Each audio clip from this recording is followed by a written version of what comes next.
welcome back to Hot Flashes and Cool Topics, everybody. Today's going to be an interesting show. We have comedians Rachel Green and Kirsten O'Brien on. They are the hosts of the Boss Show and also the new podcast of the same name, which I'm not going to repeat, but you got the hint the first time. So welcome to the show, ladies. Thank you. Thank you for having us. The Boss Beep. Yes, the Boss Beep show and podcast. We're just going to call it the Boss Beep. But, we thought it'd be a fun time to just, talk a little bit about life, poke some fun at midlife, because everybody takes it so seriously and we need to lighten up on the topics surrounding the 40 plus community. So we're excited to have this conversation, but I kind of wanted to start with, how did you guys meet and get started on this show? I'll Rachel? start, you finish. So Kirsten used to host a show at the Pit Loft, and that was a lovely little attic space that was about 10 by 10. And it had a big giant fan, so we didn't asphyxiate ourselves. And it was a great show and lovely audience. And I heard her jokes, she heard my jokes, and it was like love at first laugh. We're both very sex positive and single and childless and out here in the world doing this and that, and have very similar experiences of life and similar beliefs, and whether it's spirituality or dealing with, trauma, we just connect on many levels. And then I think the pandemic just like brought us closer because, you just sort of cleave to the people that you like and trust. And yeah, I don't know. What do you want to say about it? Absolutely. Yeah, I would agree. Like the moment I saw Rachel stand up, I was like, I'm going to be friends with her. And we just really hit it off. And yeah, that was literally right before the pandemic. And then once the pandemic happened, most of us, we're actors and performers, and I was doing a lot of theater, and all of the theaters shut down. And we had met doing stand-up, and then stand-up was sort of the little engine that could in the pandemic, because it's so easy to produce. All you need is a mic and a light. And people were doing shows in Central Park. They were doing shows on rooftops, and Rachel produced a show on a venue's rooftop, and I did the show. And then we were like, we should do something together. We should produce something, because we're so aligned, not only in our comedy, but, as friends and as people and as women. And we were like, wow, we have like the same intentions, and I think that's really important with a partnership. And we discovered that, and we were like, yeah, let's do the Boss Bleep show. So, and we can say the word sex on here. So you're very sex positive. Okay. Yeah. And yes, and I know for females, so many people don't expect females to talk about sex, that, oh, you're bad girl. Girls don't talk about sex. So Rachel, I'm just going to say, like, what helped you break through that barrier to just be like, or did it I don't never care. exist? Did you ever have a barrier? No, it really never existed for me. My parents are very liberal. We didn't necessarily have a full out conversation, but, I'm an only child, and we would watch movies together that would have a sex scene, and it wasn't made weird or uncomfortable. And then I found some of my dad's magazines as a child and was like, ooh, what's this? And then, sort of followed along and had older friends. And yeah, I've always been very sex positive and very curious, and just continued to meet people throughout my life that opened my eyes to a lot of things. I was very active in the polyamorous community for 10 years. And I've been to Burning Man, and, I've dipped my toe in the BDSM waters. And so it's kind of always been that. And it's always been kind of a part of my personality and part of my humor. And even, now that we have our podcast, I had friends from high school be like, one in particular was like, you were the first person I ever met to openly talk about sex. And I'm really glad that you're doing that for the public now, because it made a huge difference for me. And I was like, oh my God. Aww. Yeah. Kirsten. I'm sure yeah. your dad's thrilled that you called him out on the magazines because he was. Oh, he loves it. He was probably reading all them for had the 'em. articles. No, The he was reading article, them but for the articles. He used to They tell me, all had them. he used to tell me, oh, I don't buy them. My friends give them to me when they're done. Sorry, that's more the sure. voice of my grandmother. But anyway, you get the point. What about you, Kirsten? So, sort of totally the opposite. I came from a very not very, but I came from a Catholic upbringing, and my mom is sort of like prudish when it comes to the topic of sex, although she'll tell you a dirty joke in a second. But Rachel knows. But yeah, I sort of really pushed against the grain. I've always been I feel like I was even discovered my sexuality very early as a child, and I've always been very comfortable with my body. I grew up as a dancer, so you were always doing quick changes. You were always naked in the dressing room, and so I was very comfortable with my body, and I remember my mom coming into my room without knocking, and I'd be naked and I'd just be like, whatever, and she'd be like, oh, put on some clothes, and I was like, well, you came in here, and yeah, and I've always been very sex positive and very open about my sexuality, and done it sort of brazenly in front of my family, and it's made them very uncomfortable, and I don't care, and I do feel like it's a huge part of my purpose as an artist and as a comedian and as a feminist, and I think it's really important to me that women feel comfortable talking about their bodies, sexuality, orgasms, all of those things, because it's a part of our human experience and it's empowering. And I think that's something that has been was a struggle sort of in the past with my mom, who's of the boomer generation, but now we're sort of finding this understanding, and she's becoming more open about talking about it, and talking about her experiences with her own sexuality, and what she was taught growing up, and how that doesn't really make sense anymore. That she was taught that to be pure and a virgin, and to not have sex before marriage, and to not have a lot of sexual partners was made you more valuable as a woman. And I'm her daughter who gets to say, well, why is that? Why do you think that is? Does that resonate with you? Does that feel good? And we're able to now have these really amazing conversations that I think are opening us both up, which is really cool. So yeah, we have found with the people that we've interviewed just on different topics, and especially a big thing in midlife is lack of libido, or it just goes, sorry guys, it doesn't do that for something a to lot look of forward people, to.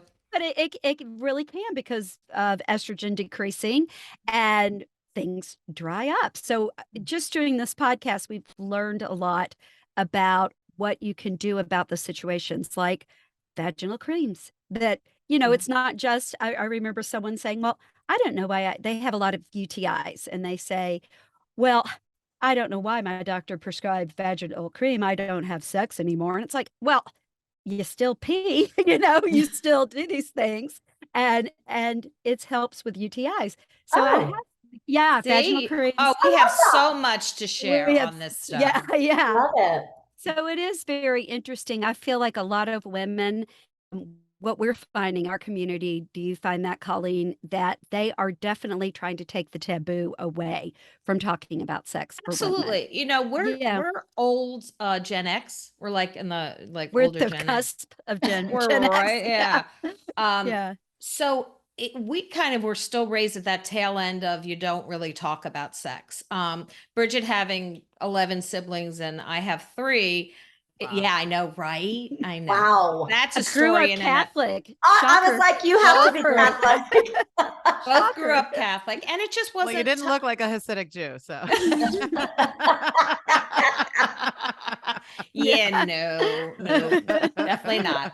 But we weren't raised in environments where it was comfortable. You got your period, you got a book, or you went to a sibling, and we both went out of our way to raise our children comfortable in talking about their sexuality. I have two daughters, and there were times where I had to like bleach my brain when I was done a conversation because I was just like, what did I just talk about? You know what I mean? Like, Mm. because you have to look like, oh, I can understand. I'm the cool mom and all this. And then afterwards, you're like, I need a drink. This was like, this was Mm. way too much information that I just had to share. But if you don't talk about it, they won't be comfortable. They won't be confident in their own bodies and in their own sexuality. And it's kind of like part of the parenting that you need to give your children, boys and girls, the confidence to be comfortable and safe in their own bodies. Because if they don't feel safe in their own bodies, that's when problems are going to come up. So I love the fact that you both are very sex positive. Have you guys noticed in doing stand up for a couple of years now that the audience has different reactions? Like, do older people in the audience kind of like turn red, or are they like, that is hysterical? I think it really depends because I did a show once up in Connecticut that had just literally every demographic on the planet, and everyone was on board. I don't know that they actually understood everything that I was talking about. Like, I don't think that the 75-year-old woman in the walker necessarily knew what I was talking about when I mentioned a strap on, but she seemed to have a good time. I think we find it more like based on like location and the Okay. sort of mentality of the crowd. And I don't want to say their politics, but sort of their value system can change, if we do a show in the Village versus if we I do a was just thinking show that. in Greenwich Village versus like in Times Square. There Yes. there is a different vibe as to like, we'll continue to talk about what we talk about. And, I went to the nude beach with my parents, and my favorite thing for my vagina is coconut oil, and all these different things. And she'll talk about a lot of stuff like that as well. And yeah, you do. It's more of a geographical thing. I don't know, Kirsten, you can speak to it. Yeah, we just did our show in Boston, and I'm originally from Boston, so a lot of my like extended family came out, including a lot of like, 65 plus. And I was like, I don't want to censor myself. I'm not going to censor myself, like I'm going to do my set, and like whatever happens, happens, and they loved it. And it was really interesting. Like, this is all stuff that we know about for the most part. Like, yeah, there might be certain things that they're like, what is she talking about? But we all know about it. We're just not talking about it openly. And sex is funny. Sex is inherently funny. And so Rachel and I, both of our comedy like explores that, and looks at that. And something that Rachel said to me once, which always resonated, and I was like, oh my God, that's so good. And I think you said it to me after the Boston show, where I was like, oh, because I have this whole joke about corn. Can I say corn? Yes. You know what I'm talking about. Yeah. And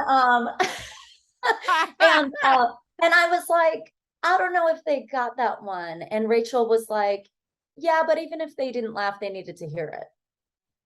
Mhm. And Yeah. I think Yeah. there's a lot of value in that. You know what I mean? Like, there's certain stuff that like maybe they're not going to laugh this time, but it's something they needed to hear, Absolutely. So I don't even remember what the question was, but I think That's okay. I think you answered. I think you're good. Yeah. Corn. Yeah, corn. corn. Go ahead, Right. Colleen. Oh, I was just going to say, so one of the topics we get from women a lot is that they were married for 20, 30 years. They're getting divorced and they have to go back into the dating world. And since you two know the dating world, can you give some suggestions for women who maybe, number one, or that, suggestions? Number one, what do you do with these apps? And two, like, how do you really know who you're going on a date with? Do you have to give them a couple dates to see if there's chemistry? Because it has been so long since some of these women have actually, number one, dated, number two, know how many dates before I have sex. What do I, you know what I mean? All that stuff. So can you give them some tips and tricks? Oh, sure. Oh my goodness. Start 'em off right. I used to date the way that I do comedy shows. Like it was like 3 to 5 times a week.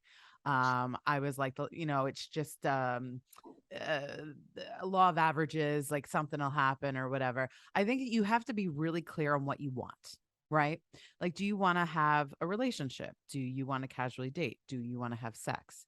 And I think you get to say there's no right time to have sex or not have sex. There is no, and there are men who are old school, and you play the game of like holding out on them and making them work for it, and you can do all that, sure, or not. It just really depends, like what you want, and just be clear about it, and try to have fun with the process, because it can be very frustrating. um I I don't know about the older demographic. Like I think I date between like sort of 30 and 50, I would say, generally speaking. So I don't know about the men beyond that and their belief systems, but chances are if they're divorced and they have kids, they want to get to know you and have a good time too, and what's wrong with like, hey, if we have a connection and it's right there, maybe we'll get sexy tonight or not. I don't think I think people are less concerned with like, what society thinks is appropriate or what the dating game thinks is appropriate. You know, that's Where do just, you go on a first date? Is it a coffee thing? Is oh, it okay. This is good. Okay. So I always have a phone call first, because especially it started out pre-pandemic, but then of course with the pandemic, there was just times where you were just having Zoom dates. And yeah, those didn't go so well. But or sometimes they went really well, then you meet them in person, you're like, wow, okay. Something behind that screen, I don't know. In person, you are not as exciting.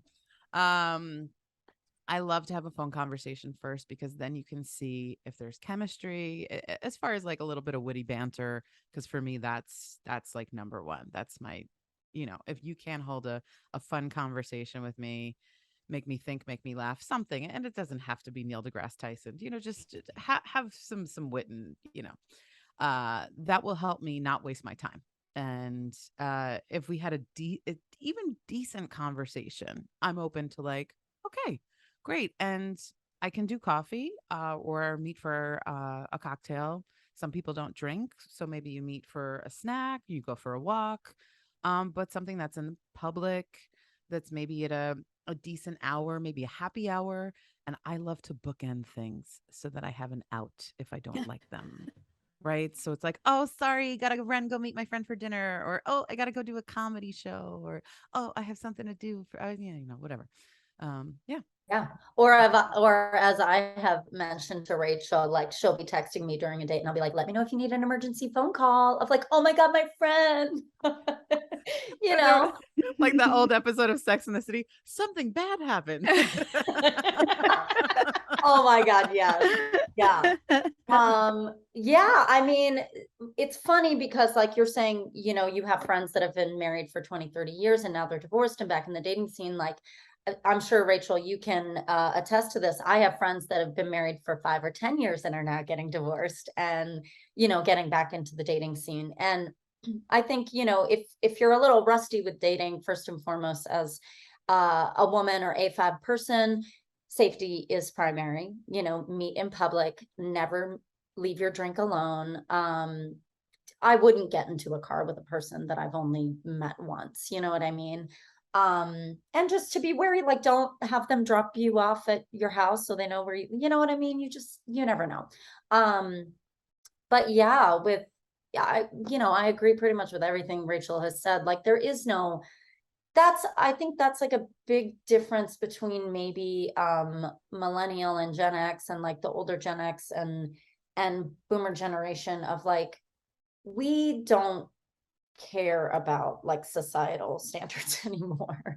I think most of us don't. And it's weird because there's this like online resurgence of like this very toxic masculinity of like talking about body counts and what do they call it, Rachel? The What's a Oh what's God, a like I body guess count? What do body how you many mean? how count. many people how you many slept with? sex How many Well, people do you have Heart slept with? And partner. How like, many people have they killed? I know, right? she went right And- to true crime. She I went did. right Oh to my true crime. gosh. There's this really weird resurgence of like men online who have like podcasts and like huge followings that are like sort of it's like the pendulum is swinging back into Yeah.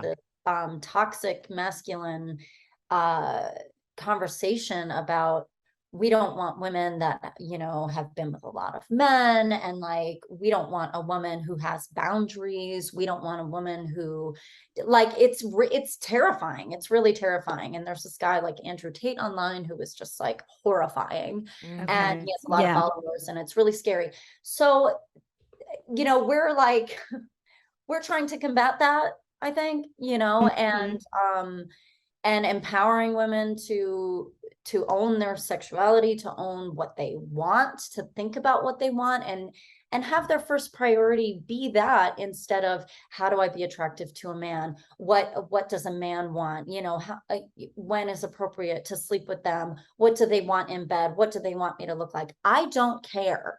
Like, I am my own person, and if you don't like it, then it's not a match. It's not personal, you know? Right. Well, I think it's really important that, like, if you're getting back in the dating scene, like, get back in touch with yourself first, of like, who am I? What do I want? How do I feel comfortable expressing myself?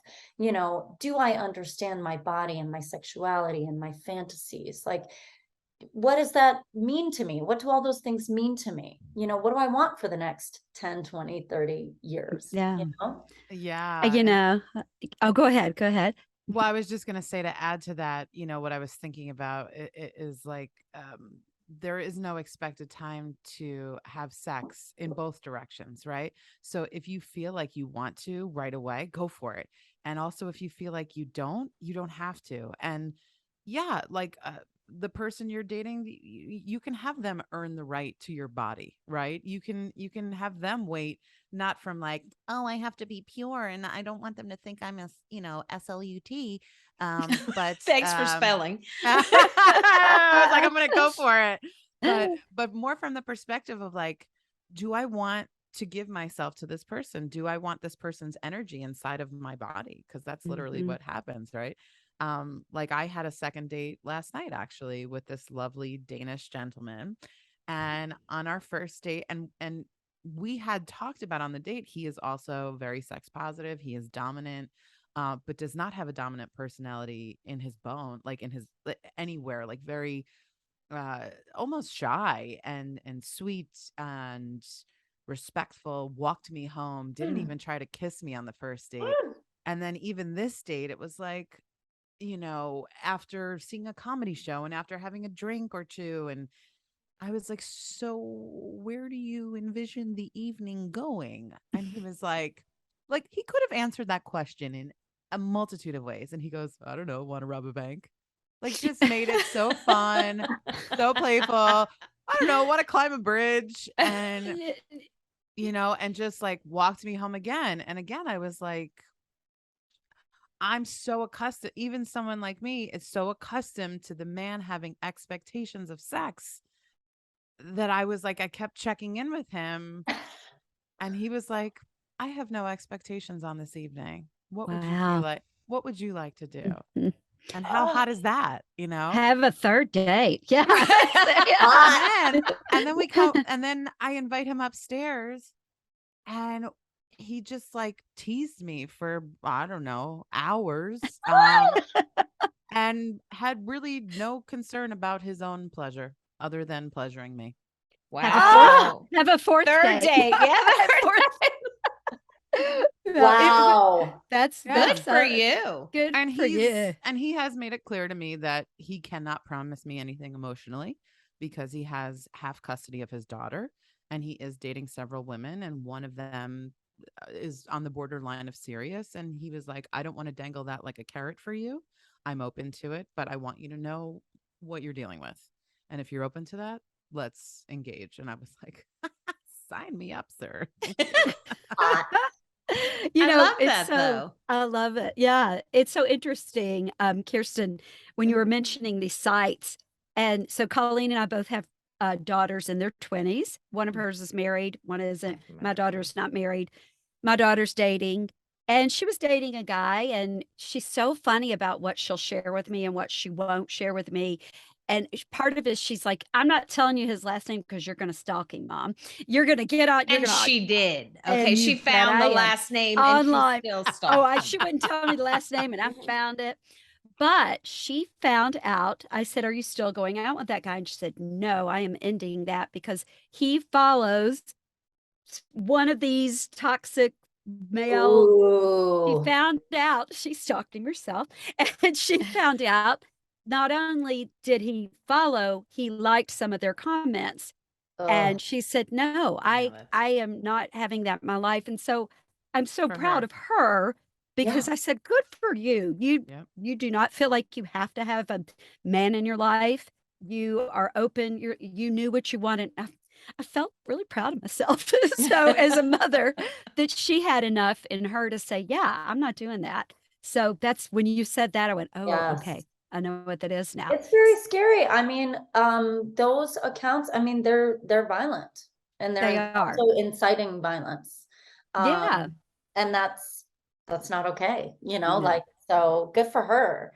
Yeah. Yeah. Yeah. And, you know, and on like the topic of dating and marriage and things like that, like something that a conversation I've sort of had to have with my mom here and there is like, the end goal is not marriage for everybody. And like the end goal of dating is not forever for everybody. And like, I think I'm also like very open to that with dating. And I think that if people are coming out of long-term relationships, whether they're marriages or whatever, to really think about, to really do the work of like, well, why didn't that work?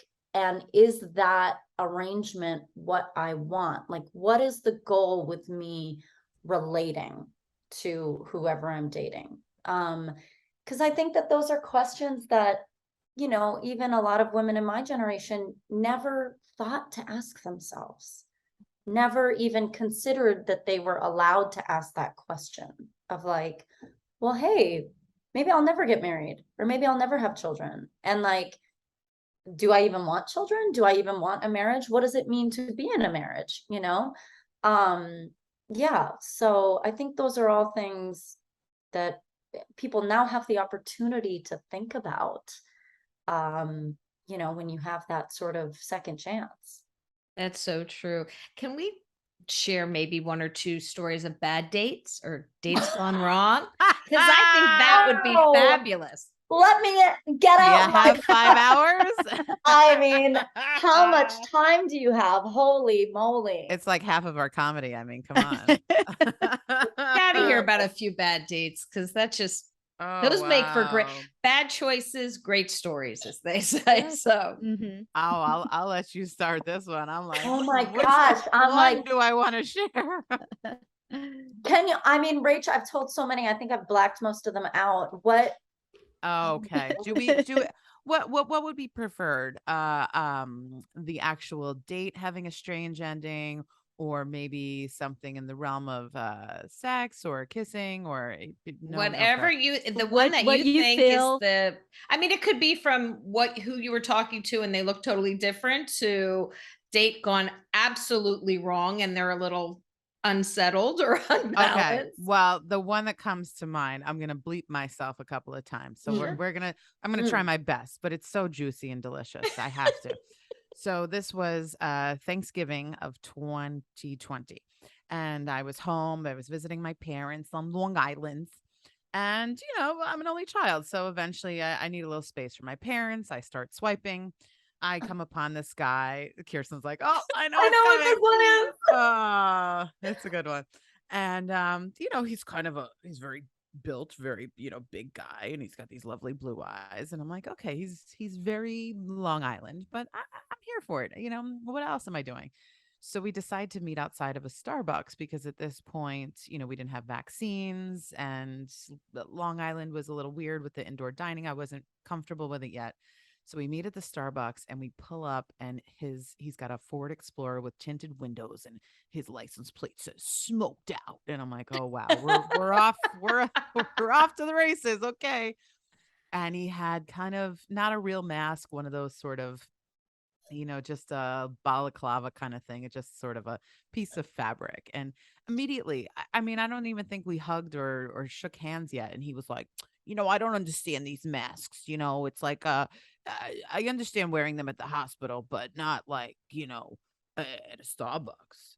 And I was like, you do know how this works, right? You don't get it at the hospital, you get it at the Starbucks, and then you have to go to the hospital. Okay, cool. And maybe this is not a great way to start off a first date conversation. It's a little polarizing. You don't know my point of view. Okay, great. So then he had shared with me that he wanted a female-led relationship. And I said, tell me more about what that means. I said, because I tend to prefer being a bit more submissive in the bedroom, not in life. And he goes, oh, well, I tend to like to be more submissive. And I said, well, this may not work. Two submissive people, it's not going to work. He's like, yeah, but we could bring in the guy. We bring in the bull. And then you tell him, what you want, and I'll just watch. And I was like, oh, okay. So I get like the best of both worlds. He's like, yeah, he's like, you're in charge. And I was like, okay, all right. And then he goes, do you want to see we're going to say Nick Cage? My Nick Cage, I'm dead. And I was like, sure, okay. So he shows. Okay. I mean, I'm always here for the comedy. If Yeah. the date's going terrible, I'm like, I'm here for it. Let's just see this through. Nothing but material. Yeah. Right. So I was like, wow, okay. Yes, we're here. I'm safe. I'm in the outside of a Starbucks in a strip mall on Long Island. Great. And he was a very sweet guy. So he shows me the picture of his Nick Cage. And I was like, oh, I've never seen a Nick Cage before. And he tells me that his former partner, she had him in the Nick Cage for 3 months. And I was like, wow, well, I guess he's not afraid of commitment. Okay, great. Fantastic. And she had like a special key. And if she would go away, there was like a lock box for the key to the cage. And yeah, and then I'm like, oh, wow. And then he went on to tell me more about his politics, which we were in opposing positions. And I was like, oh my goodness. And he was like, but we could agree to disagree. And I'm like, I don't know. And then he's like, do you want to know more about my the proclivities? And I was like, sure. Yes, I'm here for this. And he was giving me all these acronyms. And this is gonna be a tough one. So he said CBT and SPH. So CBT, I was like, oh, cognitive behavioral therapy. Wow, cool. Yeah, it's good stuff. Yeah, and it was C and B torture, if you know what I'm saying. Oh, okay. Yeah, like the thing and the the twig and berries. Thank you. Got it. The twig and the berries. We're gonna need a whole show notes like definitions, Bridgett. A glossary, asterisk, Yeah. footnotes. Yeah. And then I was like, SPH, and it was small humiliation. Okay. I was waiting for the H part. I'm like, okay. Yes, the Nick for the cage. Yes. Yeah. And I was like, oh, that's why the cage was small, because I had noticed that. And so it was just like, wow, I'm learning so much, and I'm interested. And then he was like, do you want to see a picture of me in a dress? Like, yes, absolutely. And I have no issue with that, but he's like a big guy. This guy was like 300 pounds, like, 6'3". So, and he's wearing like a hot pink, like tube top dress. And it was like such a visual. And it goes on and on and on. And then he's like, do you want to see my tattoos? And I'm like, yeah, I mean, at this point, wow, everything. Let's see it all. That's tame at that point. Yeah. I mean, he had one of like Puddles the Clown. And then there was another one with a claw with like claw fingers and all this stuff. And then the last one, WWG1, WWGA. And I was like, what does that mean? And he said, where we go one, we go all. And I said, oh, that's interesting. What does that mean to you? And he goes, oh, it's the QAnon slogan. Oh, gee. That's the worst one. I would look at everything like else. hard pass. No, the rest was fine. Everything else rest I'm was still like, in. all And then it's right. like, no, that doesn't. And then he literally said to me, he was like, I feel a really strong connection because I'm probably the only person that's actually listened to him and like let him go Right. through the full thing. He's like, I'm like, we don't have the same opinion on anything. He's like, oh, we could agree to disagree. And I was like, you know what? I could learn to live with your kinks. I can't learn to live with your politics. So, That's Oh, wow. awesome. I have so many questions, like with this cage. How do you go to the bathroom? I mean, how do you do? Yeah, that's like my first question. Well, you can do all the regular things. It just doesn't allow it to grow. Okay. And visual listeners, go ahead, think about that for a minute. Okay. I guess you gotta clean it pretty good. Bridget's got so many questions. I guess it's like, sterling silver. So it, The you can wear, stainless wear it in the steels. shower and Okay. go about See, your now, day. we did an episode a couple of seasons ago with non-monogamy. There's a podcast out there. And Bridget, do you remember the name of? I know it's Was it Nwanga anonymous? Yeah, it was. She's out of California. Was it something anonymous? It was something, but it was all about non-monogamy in relationships and how as you get a little older, then all of a sudden you decide, okay, I'm going to try different things. That did not come up in the interview. No, lots of. I learned. I knew up. what a bull was, for my interview with her, what a bull and a unicorn and everything. But that didn't come up That's either. a first. Yeah. Well, wow. It's very specific because we're always learning on this podcast. I think we're going to unpack that in your episode because we are actually going to be guests on your podcast. And now I have to admit, we're a little like, what are we going to talk about over there? So much to talk about. I know. And we can use big words on ours. Yes. Yes. So guys, make sure to listen to this conversation and continue it over at the Boss Beep podcast, which you can find on any podcast platform. And make sure to go over and check it out. Thanks, guys, for coming on the show. We had so much fun. Thank you for having us. Thank you. Thank you.